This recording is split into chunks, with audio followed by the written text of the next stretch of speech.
kami doa agung geus ngawariskeun musaka kenal kaum maka kaum alladzina kanu yustadafun nyata jelema-jelema anu dihinakeun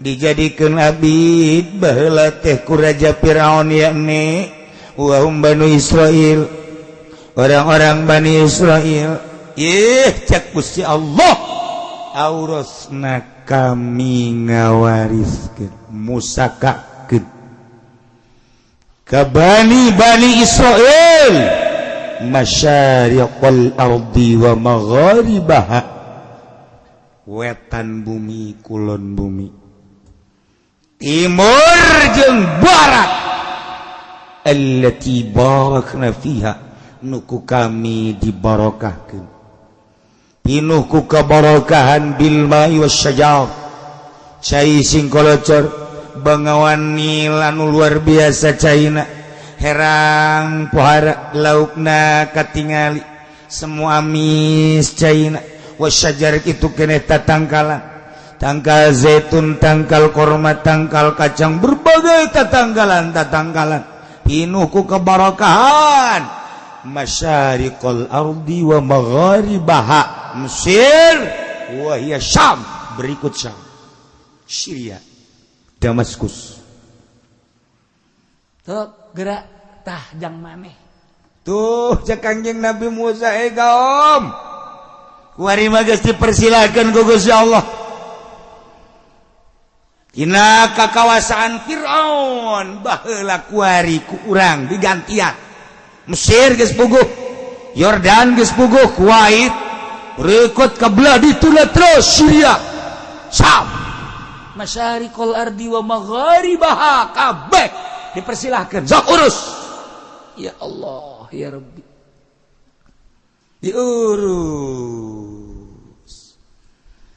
sangeunah-ngeunahna jeung saindah-indahna diurus ku Bani Israil anu tatarina urang Bani Israil teh hirup anu diperbudak kuari kakarak menang kalaluasan pertanian dibebaskan perdagangan dibebaskan berikut segala rupa dibebaskan pengurusan anak dinginah pinuh ku kebarokan geus puguh cai curcor kitu keneh tangkal kayu usaha perdagangan indah anu luar biasa ialah pamere ti Gusti Allah ti penghinaan datang ka kemuliaan ia melalui proses penindasan ti Raja Firaun mandak ketika orang ditindas tunggu tanggal main engke ge aya mandak Bunawas mah beda lamun naik sepeda turun jerik Bunawas jerik bakal nanjak namun nya nama nanjak seserian Bunawas nanjak seseri bakal turun gitu Bunawas orang malah yang lamun keur turun huhaha teu nyaho hareng nanjak mun keur boga duit beuh awak sehat duit loba kendaraan aya pemajikan sehat ayo orang ke Bali ayo ka ditu ayo eta ngaranna keur turun hahaha sakedeung deui deleukeun sia mobil tabrakan duit aya nu maling pemajikan gering ayo sia nyanana darah tinggi atuh nanya duadak ana indal munkasyrah cek Gusti Allah kula babarengan jeung jelema nu hatena hancur hatena sedih urang ketika keur sedih susah Allah babarengan jeung urang tinggal ngagunakeun hatena sing ade sadar bahwa ieu tenang Allah tunggu seminggu sebulan setahun bakal ditaekeun ku Gusti Allah jelema di pondok mun kasirah duit saya pakaian saya anggal ge beuh hiji kud limaan geus kitu bae di pondok mah geus nyeuseut sorangan masak sorangan dan lain-lain sebagainya sorangan serba sorangan mun kasirah lain teu bisaeun nyana gaul jeung batur, lain teu bisaeun nyana ulin, fasilitas ala kadar motor bae mah jaya di imahna, bergaul jeung babaturan aya, tapi nyana mengasingkan diri keur mun kasiro ka Allah keur dibarengan ku Gusti Allah. Tunggu ceng sakedeung deui sia. Ayo, ana inal mun kasiro numadak dihina keur di pondok nama kos lain jelema. Pajari riwa lamun balik mah. Eta si budak saha? Si Junaid. Emang jelema teh naon? Emang kunaon gitu? Ih, teu kos gitu amatnya. Kabeh ngahina, masyarakat ngahina, pemuda ngahina. Komo awewe malah mun ditanya, sadaya eta nah gitu. Atuh geus luar biasa. Jore.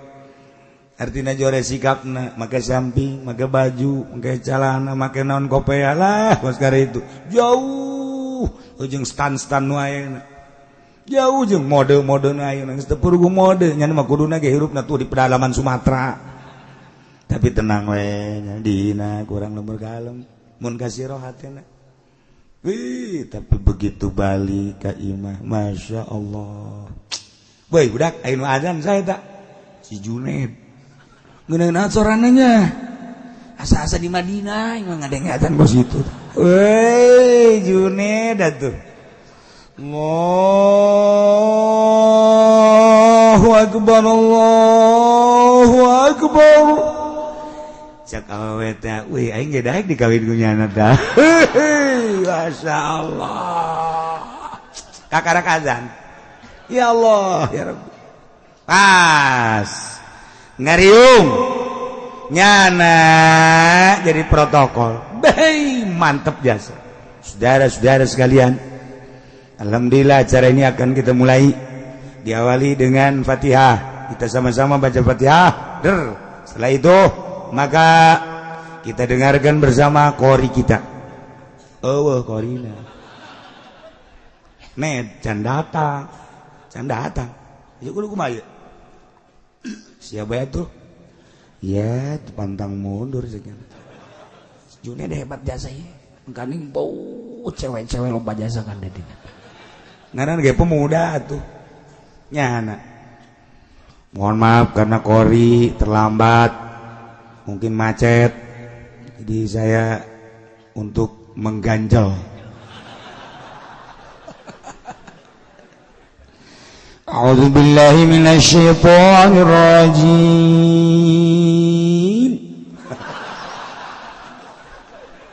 Ada lain deui si Junaid di kieu. Bataan si Junaid. Bismillahirrahmanirrahim.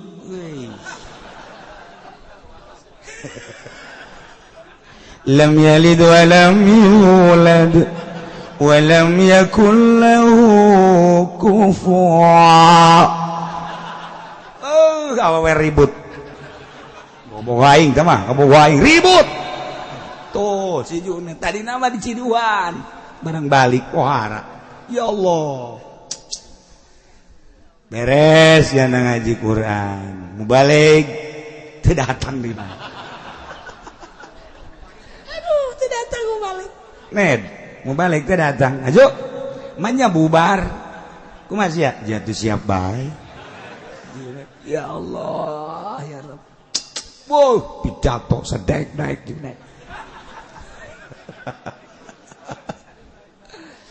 Beres ceramah diakhiri ku mamaca. Ned, acara ieu jadi jam 7 bulan masuk mamaca. Sia kumaha? Atuh siap. Beuh, teu sapira mamaca. Ayo bae. Segala rupa gaina siap. Sia bisa atuh eta lagam. Ya, tuh kumangke bae. Aing mah leumus tamena we, mustame teu nyaona-naon atuh malah nyalahkeun. Kecuali mustamena palinter. Ayo guys. Bismillahirrahmanirrahim. Itu sih paling mamaca tah mah. Bisaan ya. Tah ieu Junaid beuh nu tatarina badina kos kitu piwalieun mah serba bisa. Ya Allah. Isukna si Junaid kita maca rawi. Ya, riipis rawi. pondok sapopoe Macarawi Pak. Al jannatu wa na'imu wa sa'adun liman yusalli wa yusallim wa yubariku alaih. SMP lain SMA lain soreng sanawiyah. Wah.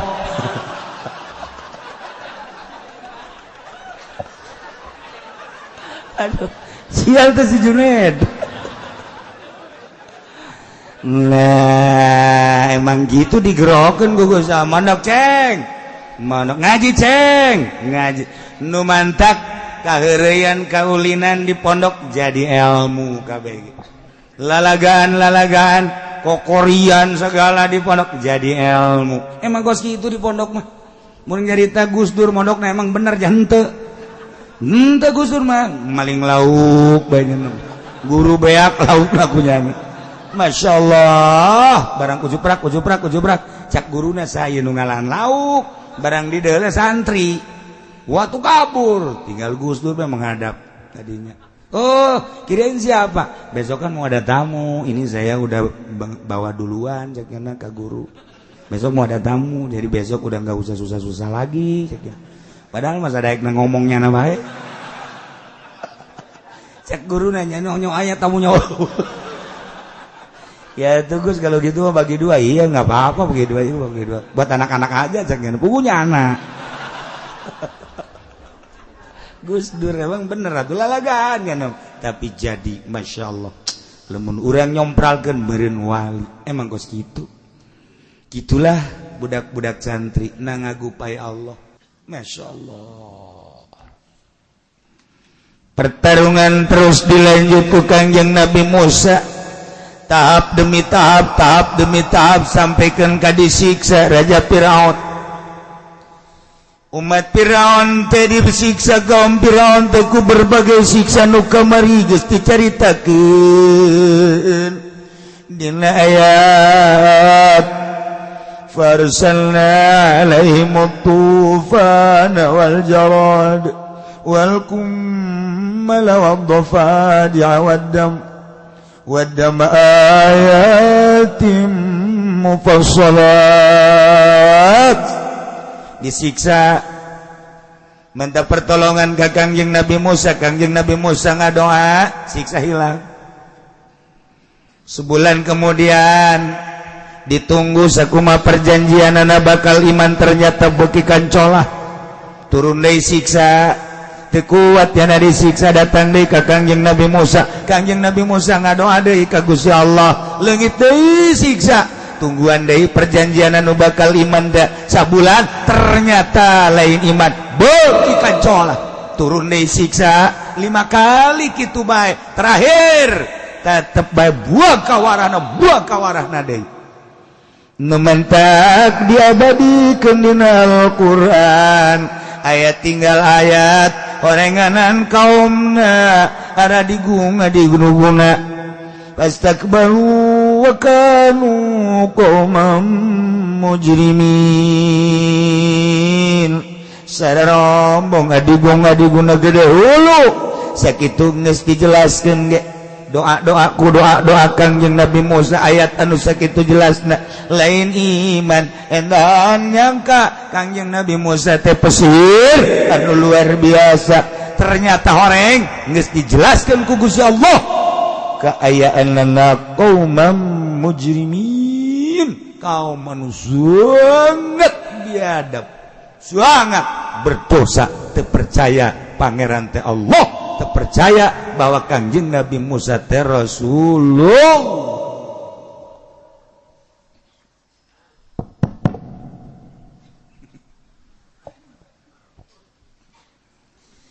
Tapi pertarungan teh terus bae, terakhir pertarungan teh tah nu kamari dicaritakeun. Kangjeng Nabi Musa teh udag ku Raja Firaun, maksudna Bani Israil teh dek dibeakeun kabeh udag. Ternyata Kangjeng Nabi Musa lumpat beserta kaum Bani Israil dititah ku Gusti Allah ka Laut Merah belahan utara disebut Bahrul Kulzum. Anu geus pernah ka Yordan, pernah ke Mesir mah kuari kabayang lautna. Anu can pernah ka Yordan, can pernah ke Mesir mah ngabayangkeun ge paling ge laut Kampung Melayu. Paling jagonya na Kamauk laut Tanjung Kait. Bari meuli lauk melem lauk didinya. Teu kabayang laut-laut nu aya di ditu manu bersejarah. Urang mah ngabayangkeun teh Kampung Melayu. Tanjung Kait paling jago. Tanjung Pasir, Ancol itu di Kulon aya urang zarah teh. Laut Labuan. Anu laut eta mah tuh kapan pohara jasa ombakna gede. Sering jelema ngagejeburkeun maneh di dinya. Di Labuan mah. Asal kreditan teu kabayar. Kaditu diputuskeun cinta. Kaditu dagang rugi bae.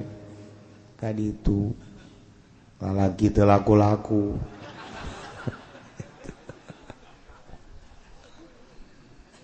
Lamun urang geus ka Yordan kamari di Yordania naik kapal ke Mesir. Kabayang eta ambalayana tengah peuting di ka Mesir. Di ditu mah jalalawara eta di Yordan mah. Mariksa pisah teh ku geus terbiasa. Negara turis. Jadi babarieun jasa. Ana tampung. Tek tanda tangan. Sebutan hiji-hiji. Atawa cak nyana mun cara ngomong urang mah geus teh kudu disebutan, ieu tah bagikeun ku sia tah. Geus bagikeun we peuting-peuting teh. Beres berangkat urang ke kapal. Peuting naik kapal ke Mesir. Masya Allah. Kemudian dirinya di Aqaba anu katingali 3 negara Mesir kitu Yordan, Israel, Palestina. Rentul kota katingali nu mantak terindah sadunia. Lampu Mesir, lampu Yordania, lampu itu Israel atau di Palestina ketinggal deket, Masya Allah.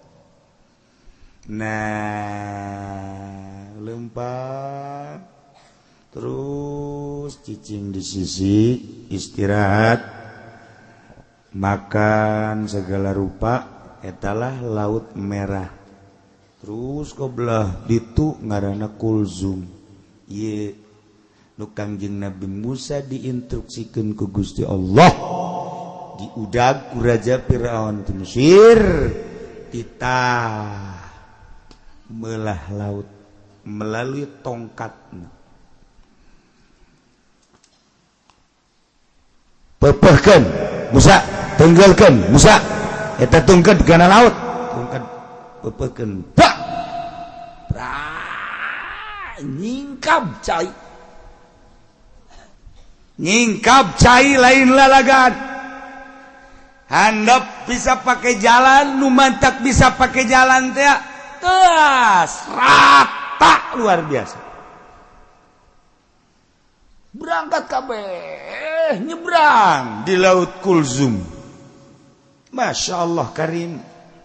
Kakawasan Gusti Allah padahal mah atuh teu kudu make tongkat ge bisa bae Gusti Allah mah, tapi selalu make sabab.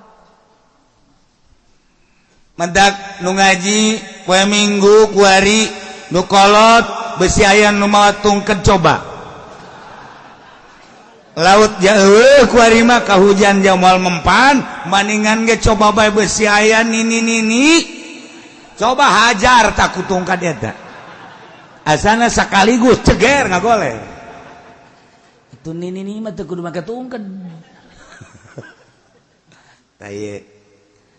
sejarah anu luar biasa Kanjeng Nabi Musa gebrang diudag ku Raja Firaun. Ingat cak Raja Firaun jaya malaut kok aya jalan ka Jajaden teu harti aing mah teu harti cak Raja Firaun japan Firaun teh pinter atuh pangeran jaing teu nyieun jalan kok aya jalan balik deui dek balik deui Jibril jeung Mikail naik kuda blak malaikat Jibril nyana teh jadi kuda bikang sedangkan kuda nu ditumpakan ku Raja Firaun kuda jalu sander eta malaikat Jibril dihareupeun kuda Firaun lantaran kuda Firaun ieu teh geus dibengkolkeun ku Firaun lesna cak cak cak har geus dihar kuda kuari geus teu nyahoan har belok siap siap artinya har belok cak geran eta bahasa kuda eta nya lagi ngarti eta ku bahasa eta mah coba lamun ku urang di kieu-kieu hei kuda megol teu ngarieun lain bahasanya tapi har jauh nah begitu dek mengkol kuda jeung malaikat Jibril alaihissalam eta deui hebatnya sa malaikat Jibril buntutna ngacung aduh aya bae ngaju bobogaana di kitu-kitu sia anu di luar teh nyaho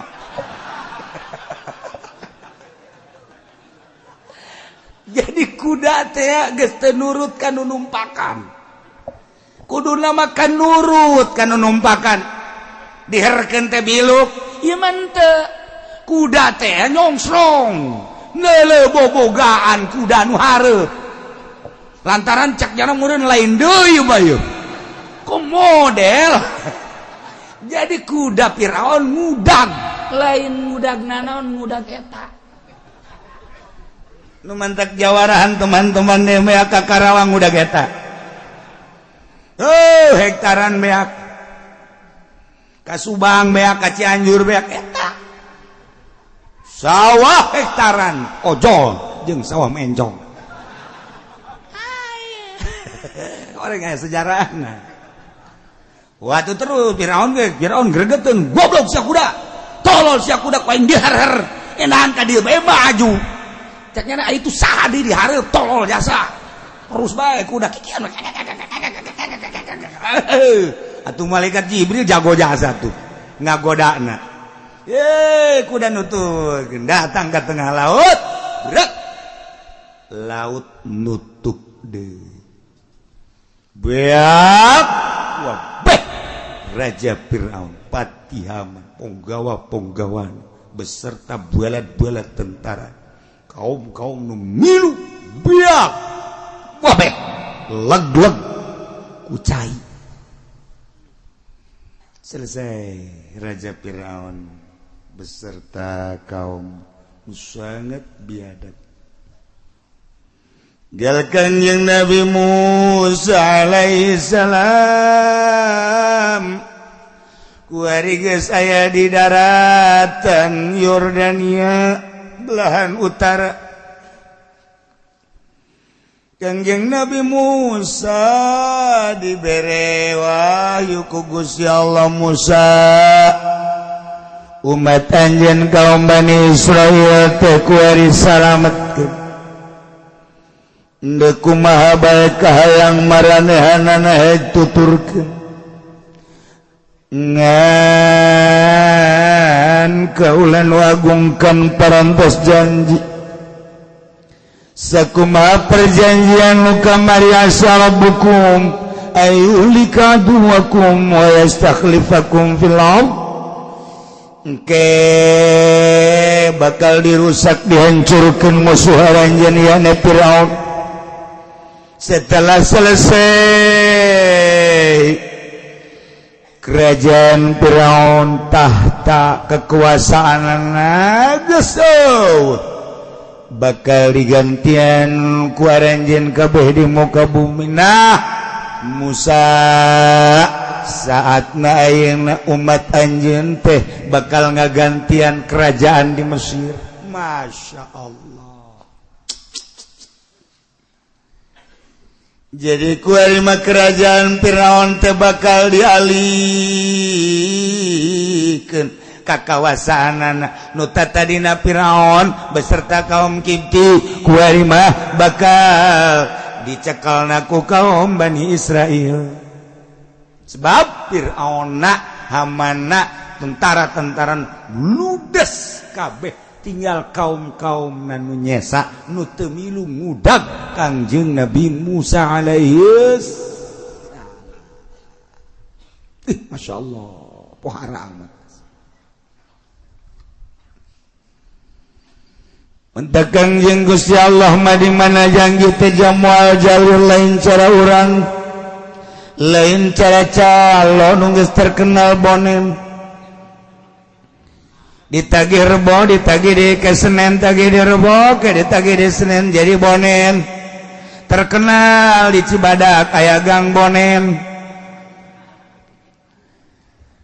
Gusti Allah ngajanjikeun melalui lisan Kanjeng Nabi Musa bakal hancur Firaun digantian selama eta horeng make proses penuh dengan kasabaran. Lamun ku urang ditaliti kahirupan sapopoe urang ge kitu. Urang dijanjikeun bakal sugih make proses. Dijanjikeun bakal jadi kiai make proses. Dijanjikeun bakal jadi wali make proses. Eueuh nu ujug-ujug jadi kiai, eueuh nu ujug-ujug jadi wali. Eueuh nu ujug-ujug sugih tetep make proses. Payanzuru kaifa ta'malun. Perjanjian Allah bakal dideuleu selama ngalestarikeun janji waktu perjanjian dideuleu heula proses-proses. Kitu bae terus. Ngan urang mah nu nerangkeun kahiji nomor kadua mata hate urang na poek. Nomor katiluna urangna kagoda. Pilkada, pilgub, pilpres. Kagoda kudu kitu eta. Sabenerna mah atuh sakabehna rasul ge mukalamah jeung Gusti Allah melalui wahyu-wahyuna. Kangjeng Nabi Musa digerokeun ku Gusti Allah. Kita mukalamah jeung Gusti Allah. Emang Kangjeng Nabi Musa digerokeun ku Allah cara urang. Musa ka dieu. Lain kitu, teh urang kendal. Musa ka dieu ge. Eta urang kendal, eta urang putat. Itu, urang Cilongok mah teu tegep. Cilongok mah hebat. Musa ka dieu. Cilongok. Tapi lamun urang Kendal mah, Musa ka dieu ge. Tilu nu ngaralen Gelam, Kendal, Ketos, eta sarua Ketos jeung Putat. Eta kos karitu ngomong. Lamun Gelam make jiji. Naon tah naon make jiji bae. Eta Gelam eta. Jantu eta kos gituan eta di Gelam mah jantu mal bisa sia lamun can orang ka Gelam mah je mangku mah gitu eta kos kitu ge eta lengkong ngaranna lengkong eta jantu asal kos kitu bae di mana bae Gelam henteu ja Ketos iya tuh kalau banyak, sebenarnya tetangga. Hendak nyana asup ke Cilongok mah hari Senin. Sebab di Cilongok mah hebat.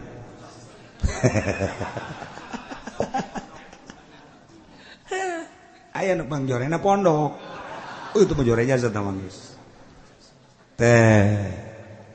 Kangjeng Nabi Musa digerokeun ku Gusti Allah lain cara urang atuh cara urang mangarana teu mukhalafah lil hawadits. pan Allah mah mukhalafa lil hawadis. Ketika orang nyaritakeun la ilaha illallah, ketika orang ngucapkeun la ilaha illallah, opat kudu diyakinkeun. Hiji, la ilaha illallah, oh pangeran kecuali Allah, berarti Allah aya. Dua, la ilaha illallah, Allah teh hiji. Sanggeusna aya yakinkeun Allah hiji. Oh dua, oh tilu, la ilaha illallah. Nomor katilu, la ilaha illallah, yakinkeun Allah teh teu aya nu nyarupaan. Nomor kaopat, yakinkeun la ilaha illallah, salian Allah menang Allah gitu aja. La ilaha illallah teh sambarangan. Wow, ieu mun rekat teh nyawa maknana. Illallah. Illallah. Cauna koneng gede. Illallah. Illallah. Cauna rada letik. La ilaha illallah. La ilaha illallah. Tolong dapat rekat blow on. Tamu kos Haji Pendi, Kipu Doli, ngariung dah kos gitu teh. Sebareres. Nah, eta la ilaha illallah teh jadi mantep kan urang. Nah, Kangjeng Nabi Musa digerokeun ku Gusti Allah, mukhalafa lil hawadis. Carana kumaha? Ketika babarengan Kangjeng Nabi Musa jeung pamajikanana lewat Gunung Tursina. Gusti Allah ningalikeun seuneu di luhur Gunung Tursina ka Kangjeng Nabi Musa alaihissalam. Cukup sakitu ge, berarti kan eta teh ngagerokeun. Nu mantak teh Kangjeng Nabi Musa, qala li ahlihi umkusu, makana aku cicing di dieu. Inni anastun nara. Kaula neuleuh seuneu. Pangdeuleuh Kangjeng Nabi Musa seuneu. Kumata ieu kadeleuna seuneu, ku di dieu kadeleuna cahaya, ku sir kadenge ieu teh Gusti Allah. Eta panggero Gusti Allah. Langsung cicing pamajikanana. Nyangakeun, mangga kakak. Aya digerokeun mah ku Gusti Allah. Kula deuk di dieu geus nungguan. Wajan teh kumaha ge? Kula nu Allah, bumi nu Allah, panita-panita Allah, rela kula mah. Asana tiis ka jero hate teh. Bukan pemajikan kos gitu ginahin biasa. Ya Allah, coba pemajikan dewek, pemajikan siap tengah peti ya, coba yuk. Masya Allah, pemajikan Kangjeng Nabi mah, pemajikan Rasul mah gitu. Siti Hajar jeung Kangjeng Nabi Ibrahim alaihissalam instruksikeun ku Gusti Allah tidak ke Mekah, gede betul. Lu aya di jero beuteungna Kangjeng Nabi Ismail datang ke Mekah. Langsung nyieun tina tangkal korma, tek supaya ulah kapanasan, ulah kahujanan. Beres, cek Gusti Allah Ibrahim, pulang deui ka Syria ka ditu. Tinggalkeun pemajikan anjeun. Tinggalkeun neng, kakak titah balik deui ka ditu ka Syria. Bener titah ku Gusti, mohon. Lamun ieu titah ku Gusti, bumi nu Gusti, kakak nu Gusti, kula nu Gusti. Tadina ge eueuh diayakeun ku Gusti. Ulah ulah naon kitu ngaranna, wah ulah bingung, ulah cangcaya, laksanakeun parentah Gusti. Kula ge di dieu ngalaksanakeun parentah Gusti. Nyangakeun, mangga urang sarua tawakal ka Gusti Allah. Kangjeng Nabi Ibrahim kan ngeunaheun hatena. Berangkat ka Syam. Pamajikanna Siti Hajar ditinggalkeun gede beuteung. Teu mikiran kumaha ngalahir, saha bidana, saha dukuna teu. Allah kurang lamun ga pamajikan gitu asana geus moal kuru awak. Moal ieu mah ngalang layung, sugih ku sugih na ngalang layung biasa. Mikiran pamajikan. Kakak jaga mana? Ngariung. Kalah tuh pan ieu pagawean kakak. Sia mah. Suku di pagawean kakak ieu beuteung nang saha. Ulah ditinggalkan gulang ke kumaha lamun mules tengah peuting eueuh deui panyalindungan iwal di kakak. Ulah ka mana kala gula mah teu ridho jasa. Tetapan eungap urang. Nek ngariung bae teu meunang. Eungap jasa. Tetakan teu ngeunah. Coba lamun kieu mah. Nek ka mana Kak? Eta tetangga nu kamotan tahlil. Heuh Kak ka ditu ade ge. Jadi seorang lah tuh seorang jaya Allah. Mantep. Ngeunaheun azan kana hate mantep biasa. Kumaha lamun neng karasa beuteung tenang bae kalah. Geus pokona kumaha teh kumaha ge gaya Allah ieu ke pertolongan Allah datang. Deuh. Amis asana. urang ngariung ngarokok ngobrol tenang we bandi ditu ngomong doang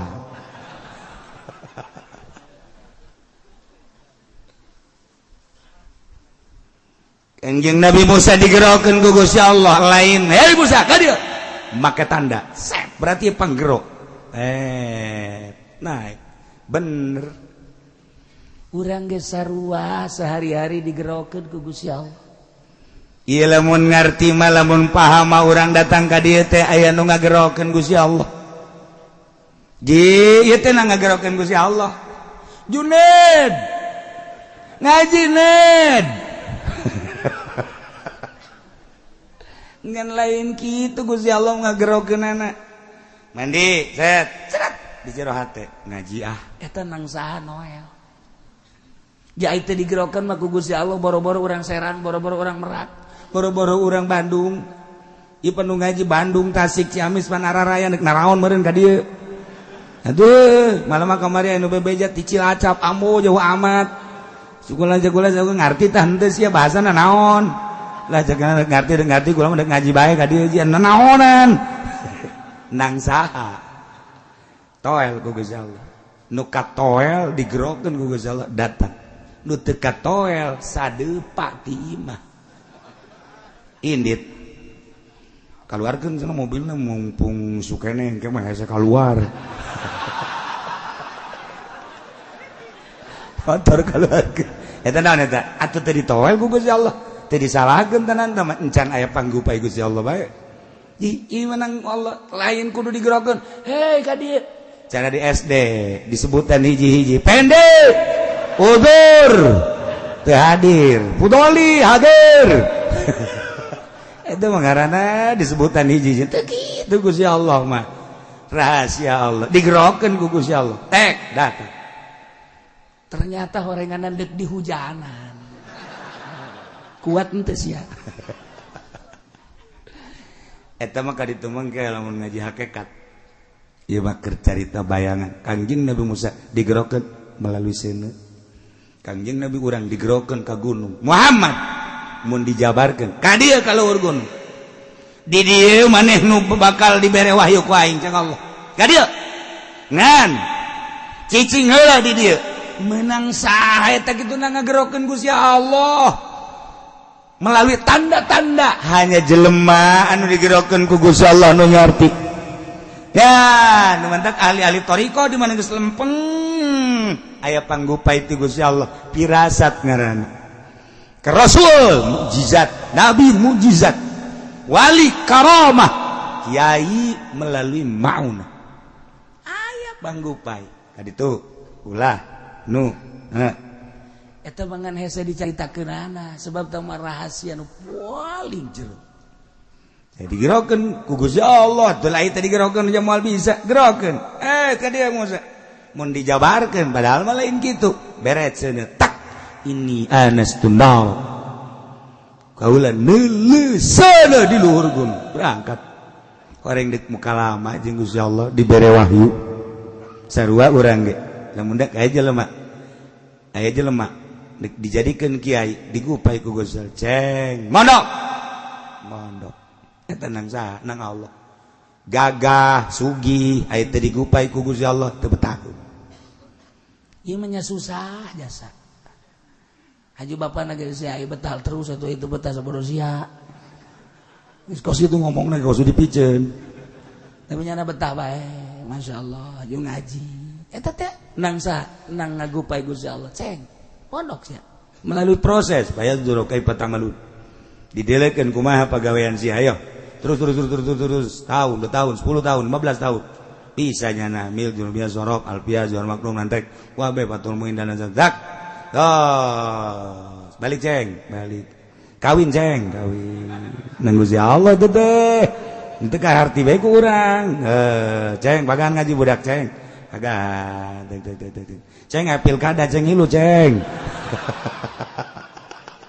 hancur sia ceng nah eta nafsu terus urang diaping aya di diaping ku Gusti Allah mah salamet terus makin ka ditung ibadah hudang beuting ceng nang Allah hudang tahajud ceng sareng kitu ilmu geus aya di sia nganyaho geus aya di sia tinggal siap perang jeung nafsuna doang tahajud tengah penting Allah terus beki bersinar selama 40 peuting urang tahajud bae selama 40 peuting urang tahajud bae eta engke sinar kolbu naik ka beungeut cahayaan beungeut mantap kanyahoan 40 peuting teu leupas tahajud bari ikhlas kadeule sinarna weuy nyana hideung cicing dinu poek mal kadeule ge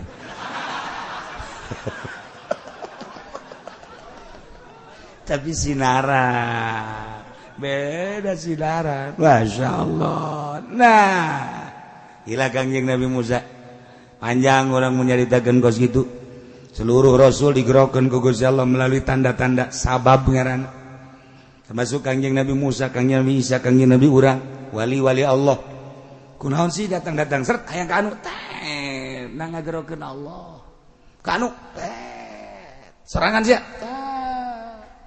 oh kapanggih sesuatu anu batur teh nyahoeun udang sia udang eta teh setelah proses mungkin 10 tahun 5, 7, 10 angkat wudu mandi wudu lanjut oh dik dibere anu teh eta teras ya Allah nah ieu mah kangjeng Nabi Musa beserta kaumna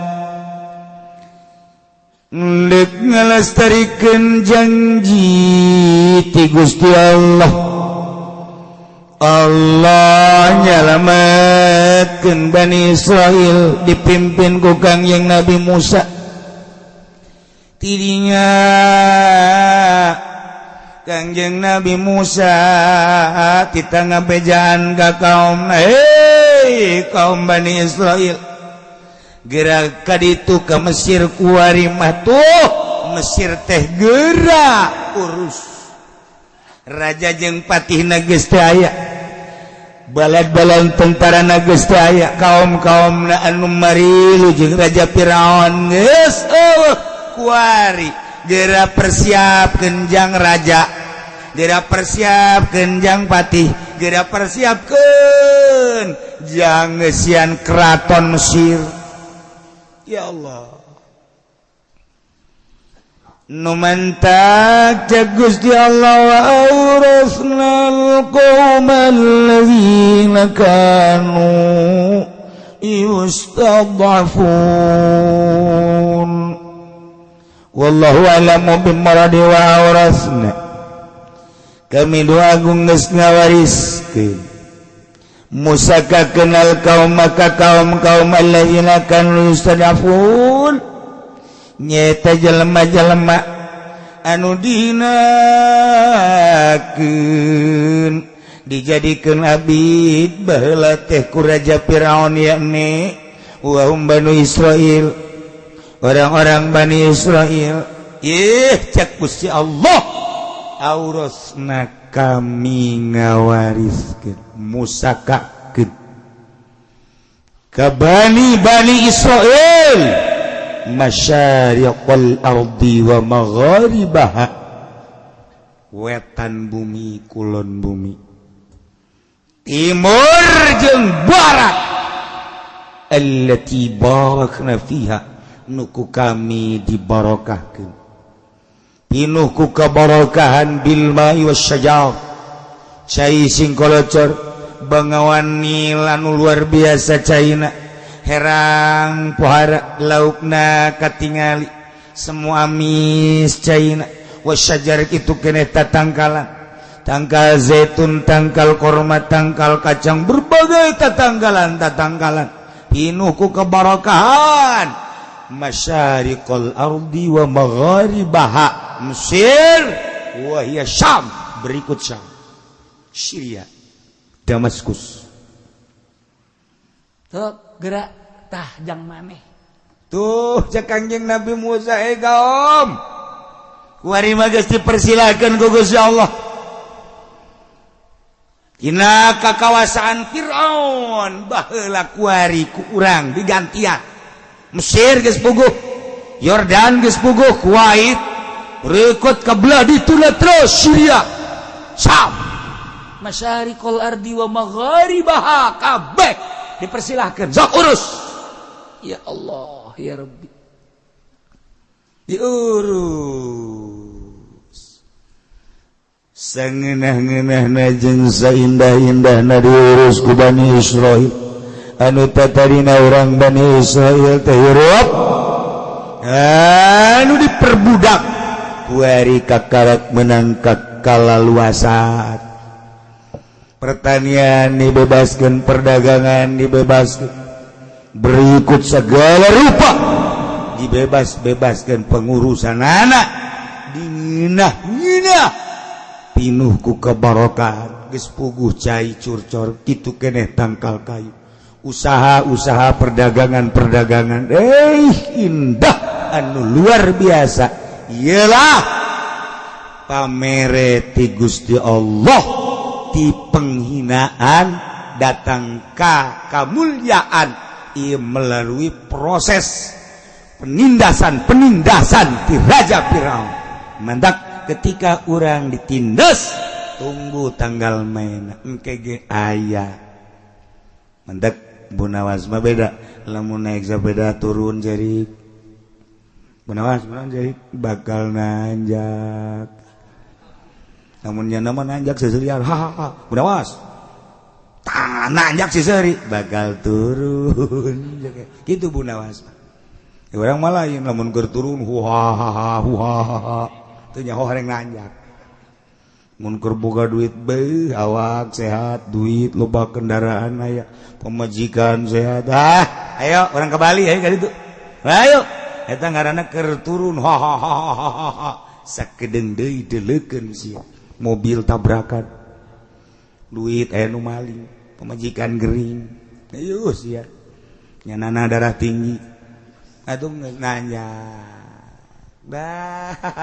duadak ana indal munkasirah cek Gusti Allah kula babarengan jeung jelema nu hatena hancur hatena sedih urang ketika keur sedih susah Allah babarengan jeung urang tinggal ngagunakeun hatena sing ade sadar bahwa ieu tenang Allah tunggu seminggu sebulan setahun bakal ditaekeun ku Gusti Allah jelema di pondok mun kasirah duit saya pakaian saya anggal ge beuh hiji kud limaan geus kitu bae di pondok mah guys nya sorangan masak sorangan dan lain-lain sebagainya sorangan serba sorangan mun kasirah lain teu bisaeun nya gaul jeung batur lain teu bisaeun nya ulin fasilitas ala kadar motor bae mah jaya di imahna bergaul jeung babaturan aya tapi nya mengasingkan diri keur mun kasirah ka Allah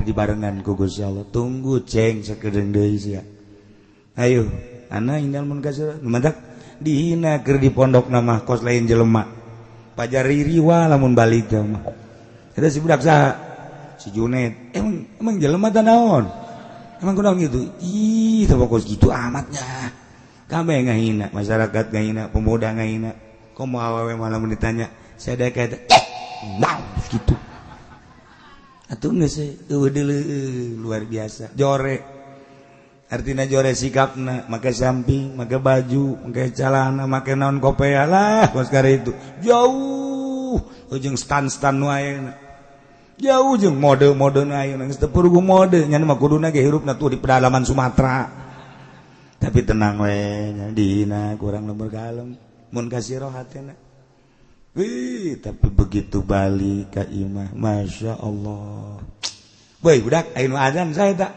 si Junaid ngeunaan sorananya asa-asa di Madinah emang ada yang azan bos itu woi Junaid atuh Allahu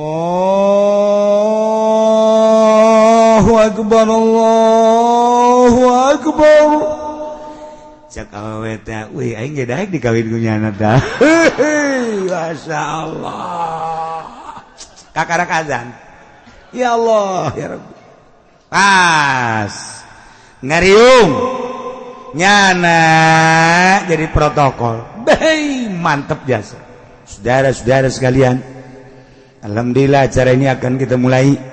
Diawali dengan Fatihah. Kita sama-sama baca Fatihah. Setelah itu maka kita dengarkan bersama qori kita. Oh, qorina. Can datang. Ayo kudu kumaha. Siapa itu? Ya, pantang mundur saja. Junet hebat jasa ya. Engkaning bau cewek-cewek lomba jasa kan dedi. Ngaran ge pemuda tuh. Nyana. Mohon maaf karena qori terlambat. Mungkin macet. Jadi saya untuk mengganjal. A'udzu billahi minasy syaithanir rajim.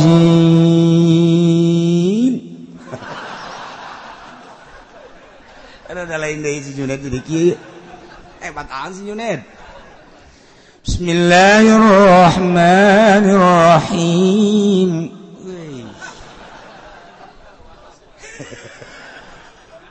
Lam yalid wa lam yulad wa lam yakul lahu kufuwan. Awewe ribut. Ngomong aing teh mah, ngomong aing ribut. Tuh si Junet tadi nama di Ciduan.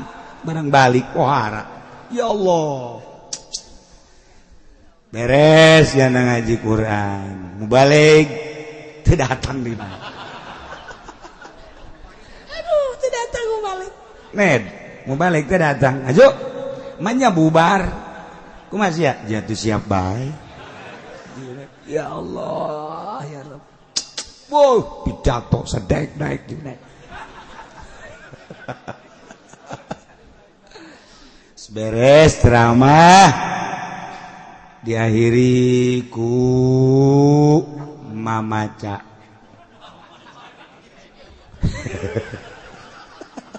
Net, acara ieu jadi jam 7 bulan masuk mamaca. Sia kumaha atuh siap.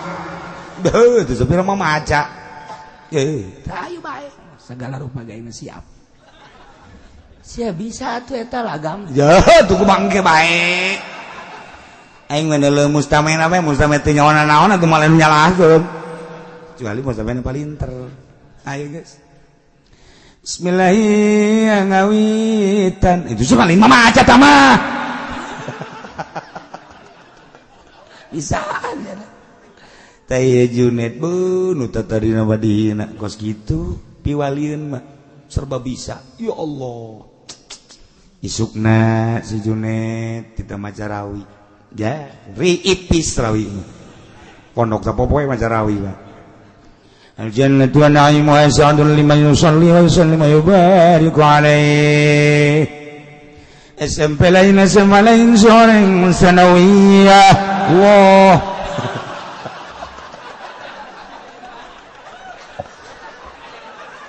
Aduh, sial tuh si Junaid. Nah, emang gitu digerokeun gugus sama mondok ceng. Mondok ngaji ceng, ngaji. Nu mantak kaheureyan kaulinan di pondok jadi ilmu kabeh. Lalagaan kokorian segala di pondok jadi ilmu. Emang kos kitu di pondok mah. Mun nyarita Gus Dur mondokna emang bener jangan henteu. Henteu Gus Dur mah maling lauk bae guru beak lauk lakunya. Masya Allah, barang ujuprak, cak guruna saya nungalan lauk, barang di dalam santri, waktu kabur, tinggal Gus Dur menghadap tadinya. Oh, kirain siapa? Besok kan mau ada tamu, ini saya udah bawa duluan, caknya ke guru. Besok mau ada tamu, jadi besok udah nggak usah susah-susah lagi, caknya. Padahal masa daek ngomongnya nama cak guru nanya, nyok ayat tamunya. Ya itu Gus kalau gitu bagi dua. Iya nggak apa-apa bagi dua. Buat anak-anak aja caknya punya anak. Gus Dur emang bener atuh lalagaan kan. Tapi jadi Masya Allah lemun urang nyompralkeun meureun wali. Emang kos kitu. Gitulah budak-budak santri nangagupai Allah. Sok akurkeun gerajeng sakola dia nyen. Beungan naonan. Kudu serba duit bae. Santri mentaya ceng ieu maot teu anu ngurusan kula mahnya anu mandian heuy ceng jalain kitu mandian kaluaran anyar beres boleh saya emang aya ngaji hujan kieu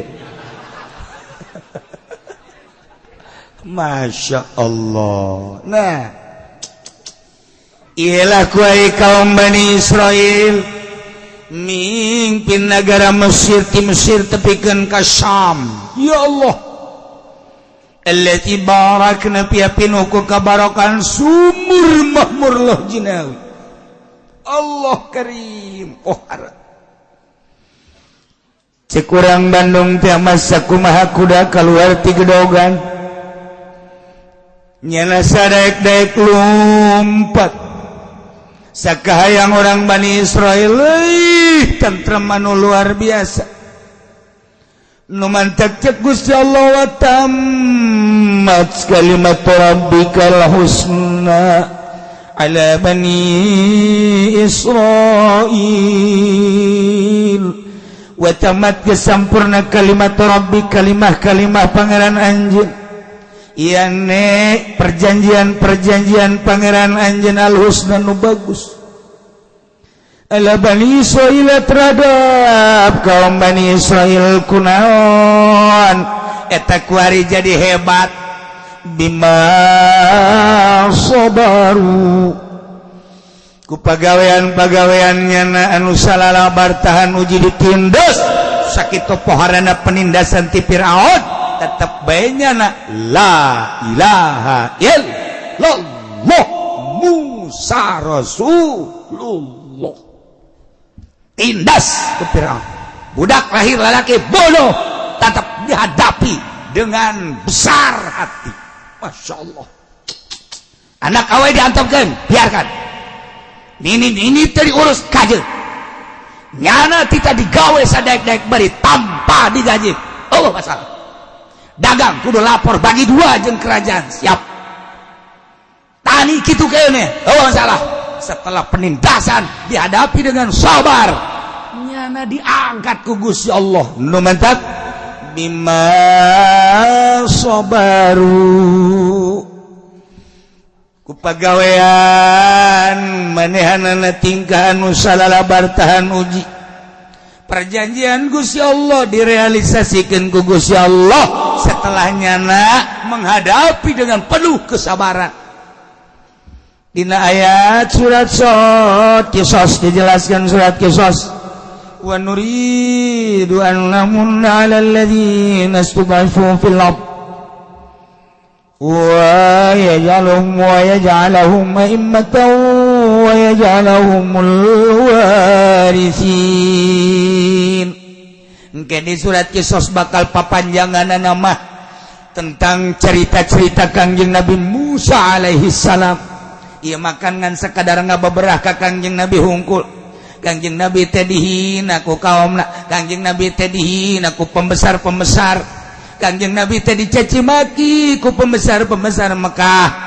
Dibere contoh Kangjeng Nabi ku Gusti Allah ulah prihatin ulah sedih Muhammad lain anjeun bae dek negakeun agama dakwah fisabilillah deuleu kaum nu baheula deuleu rasul-rasul nu baheula can sakumaha anjeun mah Muhammad sok urang dongengkeun ye Musa didongengkeun ku Gusti Allah ternyata tenang Kangjeng Nabi hanya ngabeberah teh Kangjeng Nabi ketika Kangjeng Nabi sujud kemudian cek Abu Jahal saha anu bisa tuh nendeunkeun handalam tuh ka pundakna he teudeun Masya Allah ditendeun ka dinya ku salah seorang pemuda blak Kangjeng Nabi keur sujud teu bisa udah jeroan onta diasupkeun kana karung mata tukang karung teu beres eta tah tendeunkeun ka dinya dat Kangjeng Nabi kan teu bisa. Oh, teu bisa udang. Tetep bae Kangjeng Nabi maca. Subhana rabbiyal a'la wa bihamdi. Subhana rabbiyal a'la wa bihamdi. Subhana rabbiyal a'la wa bihamdi. Abu Jahal, Abu Sufyan beserta rekan-rekan seserian yang serikeun. Ih. Terus anu ngabejaan ka situ Fatimah ulah cicingin. Emang tuh deuleu bapa maneh di masjid teu bisa udang. Kunaon emang? tuh kodinya bener baik dialaan Bu Siti Fatimah dicabut karak Rabbi firli warhamni wafat coba Siti Fatimah nyarekanan kan itu seserian kabeh sepira Fatimah tuh coba urang macan sakumaha kakarak dek magahan ngaji nu daratang mah ulah kamarah kakarak urang dakwah kucak kece haju jelema baralik ulah ka dakwah deuleu ta Kangjeng Nabi urang macan pernah di Ciduhan kakarak diomongkeun deang diomong-omongkeun lah diomongkeun ieu teh kena kulit kena hate doang can sabaraha Kangjeng Nabi coba masyaallah geus beres jadi dia balik di Ciduhan deh Muhammad masyaallah ketika Kangjeng Nabi berangkat ke salah seorang jelema anu buang ka wareh Kangjeng Nabi naik himar kocek maksudna dek dakwah ka Imam Abu Sufyan begitu datang ke harapan Imam Abu Sufyan kumaha emang Kangjeng Nabi dihormat lain turun Muhammad cangcang ka himar cangcang aja kumaha cek Abu Sufyan teh ambe maneh jeung ambe himar bauan maneh Muhammad coba eta kan bahasa lain lalaga Kangjeng Nabi biasa bae sekedar ngajak ka Allah urang can sakumaha urang mah tuh kakarek ngariung tadi bare berkat bagi ku ceurik ya os kitu mah can jadi kiai tuh lamun diondang dianterkeun teu hujan gede berkat eueuh nu ngongkosan eueuh kakarak eta kiai mukos kitu ieu mah masukana di agung-agung ya peda leutik doang meureun kitu pod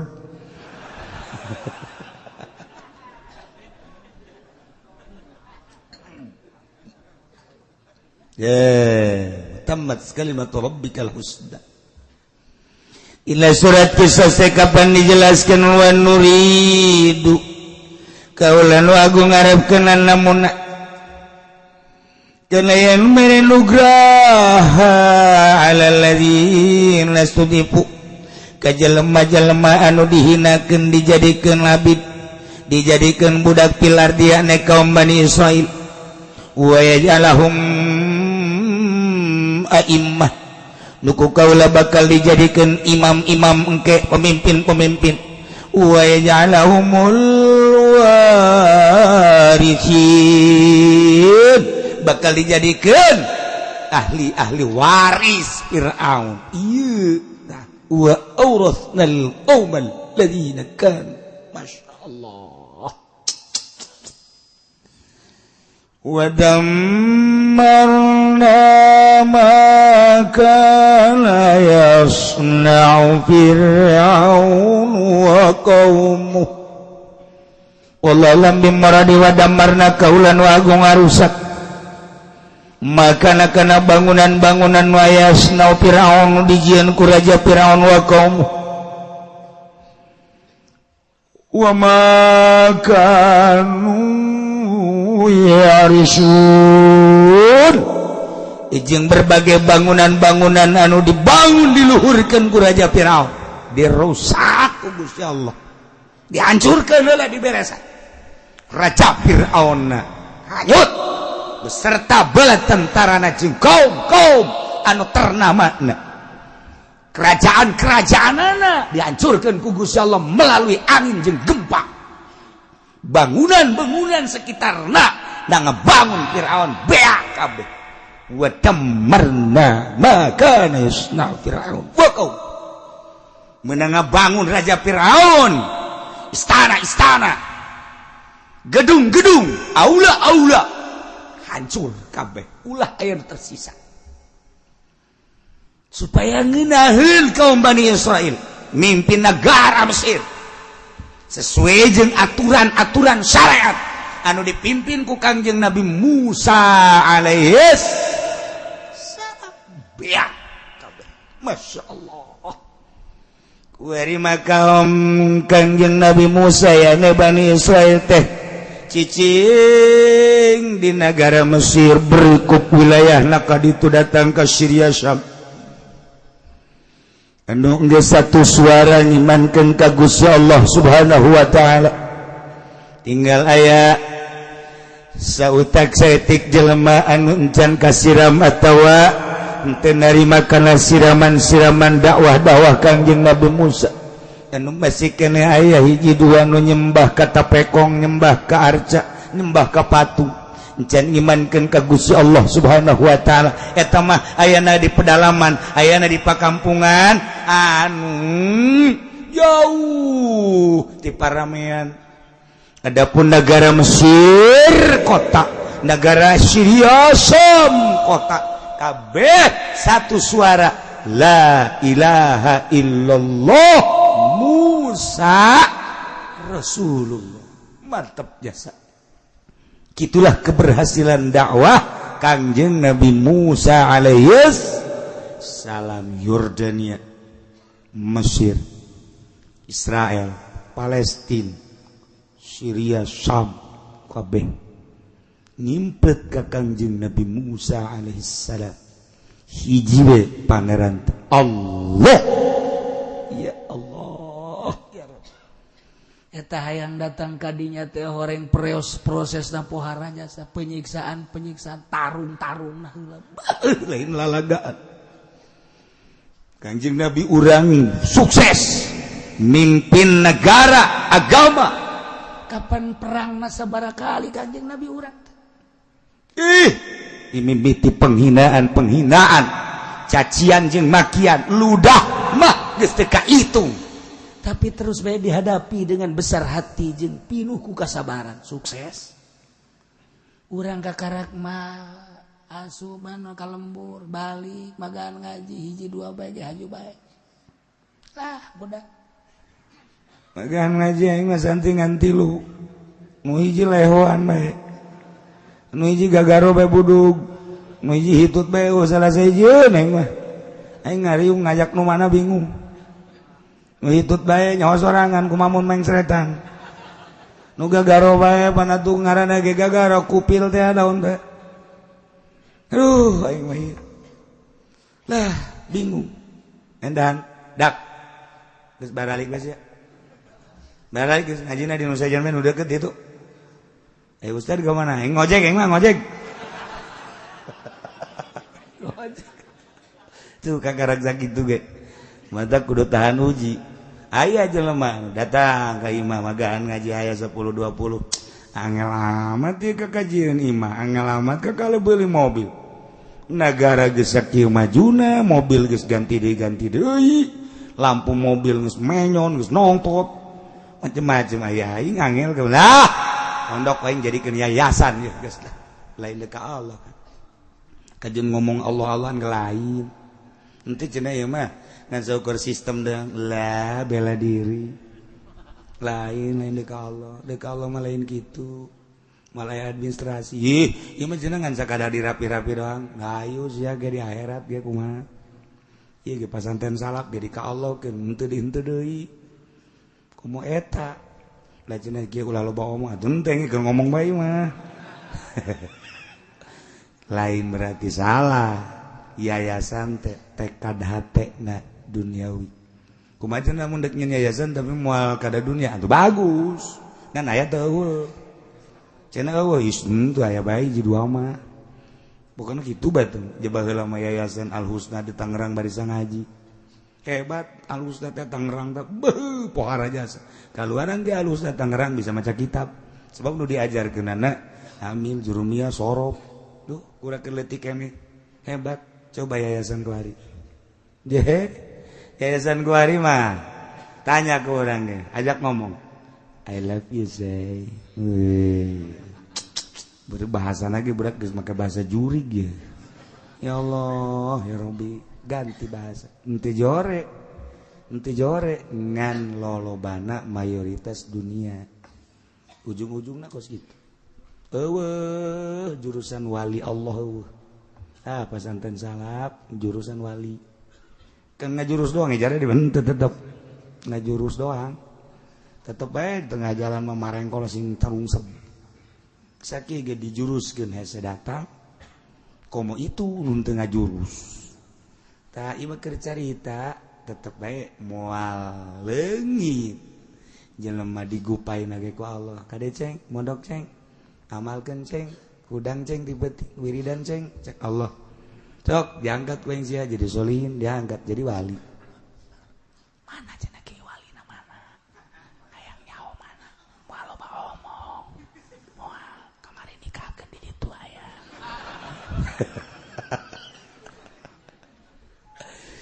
tah jadi ieu janji Allah ayat anu tadi asa rabbukum jeung ayat engke dina surah Qisas wa nuri annamunna kuari geus terbukti kaum Bani Israel nyicingan di Mesir kuari mimpin Mesir tinggal ngalalakon deui tentang kaum-kaum Bani Israel anu teu tahan uji di antara kaum Bani Israel itu orang enan sangkilang dikekele ku Kangjeng Nabi Musa dibere tauhid ka Allah terus bae teureun orenganan kersaning Gusti aya sebagian kaum anu kaluar ti agama Islam masyaallah sakitu geus mana coba wajawazna bi bani Israil al-bahr wallahu alam bisawab.